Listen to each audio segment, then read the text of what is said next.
এবারের নারী টি-20 বিশ্বকাপ হওয়ার কথা ছিল বাংলাদেশে ঘটা করে হয়েছে সূচি উন্মোচন। কিন্তু রাজনৈতিক পট পরিবর্তনের পর নিরাপত্তা ইস্যুতে বিশ্বকাপ সরে গেছে সংযুক্ত আরব আমিরাতে। ঘরের মাঠে বিশ্বকাপ খেলা হলো না নিগার সুলতানা জ্যোতিদের। বিশ্বকাপ খেলতে আরব আমিরাতে পৌঁছেছেন তারা। বিশ্বকাপের জন্য একটা স্পেশাল ভিডিওতে দল ঘোষণা করেছে বিসিবি। বিশ্বের বিভিন্ন দেশে ছড়িয়ে থাকা প্রবাসীরা জানিয়েছেন কারা আছেন বিশ্বকাপ দলে। ভিডিওতে নারী ক্রিকেটারদের শুভকামনা জানিয়েছেন পুরুষ দলের অধিনায়ক নাজমুল হোসেন শান্ত। জ্যোতির নেতৃত্বে 15 সদস্যের দলে চমক বলতে এখনও কোনো আন্তর্জাতিক ম্যাচ না খেলা তাজ নেহার। তার সাথে অভিষেকের অপেক্ষায় আছেন দিশা বিশ্বাস। স্কোয়াডে আছেন সুপার সিনিয়র জাহানারা আলমও। গ্রুপ বিতে বাংলাদেশের প্রতিপক্ষ ইংল্যান্ড, স্কটল্যান্ড, দক্ষিণ আফ্রিকা ও ওয়েস্ট ইন্ডিজ। গ্রুপ পর্বে বাংলাদেশের সবগুলো ম্যাচই হবে শারজায়। 3 অক্টোবর স্কটল্যান্ডের বিপক্ষে টুর্নামেন্টের উদ্বোধনী ম্যাচ খেলবে বাংলাদেশ।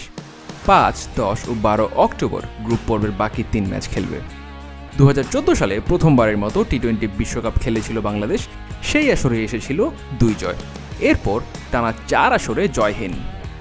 দেশ ছাড়ার আগে এই জয় খরা কাটানোর আশার কথায় বলে গেছেন অধিনায়ক জ্যোতি। আরও বলেছেন যদি ফ্লো পান সেক্ষেত্রে বড় স্বপ্ন সেমিফাইনাল খেলা। টি-20তে বাংলাদেশের সাম্প্রতিক ফর্ম অবশ্য একেবারেই আশাজনক নয়। র্যাঙ্কিংয়ের শীর্ষ 10 দলের মধ্যে সবচেয়ে কম ম্যাচ জিতেছে বাংলাদেশ। এই বছর 12 ম্যাচে কেবল 2 জয়, হেরেছে 10টিতে। টি-20র ব্যাটিংটা বরাবরই বাংলাদেশকে ভুগিয়েছে। বিশ্বকাপেও সবচেয়ে কম ব্যাটিং অ্যাভারেজ, স্কোরিং রেট দুটোই বাংলাদেশের। টপ অর্ডারের ব্যাটিংও বাংলাদেশকে ভোগাচ্ছে। গত টি-20 বিশ্বকাপের পর থেকে শীর্ষ 10 দলের মধ্যে টপ অর্ডারের ব্যাটিং গড় সবচেয়ে কম বাংলাদেশেরই। ব্যাটিংটা অনেকাংশে জ্যোতির উপর নির্ভরশীল। এই বছর দলের সর্বোচ্চ স্কোরার ডানহাতি ব্যাটার। 12 ম্যাচে 331 রান করেছেন 350-তে। সাদা বলের সাম্প্রতিক সিরিজগুলোতেও দেখা গেছে টপ অর্ডার কলাপসের পর একাই টেনে নিয়ে গেছেন জ্যোতি। প্রস্তুতি ম্যাচেও খুব বেশি সুবিধা করতে পারেননি বাংলাদেশের ব্যাটাররা। চেস করতে নেমে শ্রীলঙ্কার বিপক্ষে 60 রানে 5 উইকেট হারানোর পর হাল ধরেছিলেন সেই জ্যোতি। ওপেনার মুর্শিদার উপর অবশ্য ভরসা রাখতে চাইবে বাংলাদেশ। গত এশিয়া কাপে আছে দারুণ দুটো 50। টুর্নামেন্ট শেষ করেছেন দ্বিতীয় সর্বোচ্চ রান সংগ্রাহক হয়ে। বাংলাদেশের বোলিং আক্রমণ স্পিন নির্ভর।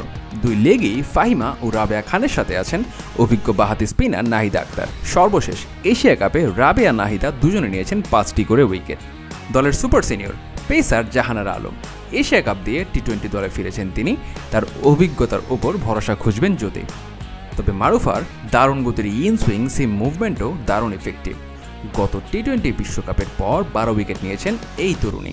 2023 টি-20 বিশ্বকাপে দেখিয়েছিলেন গতির ঝলক।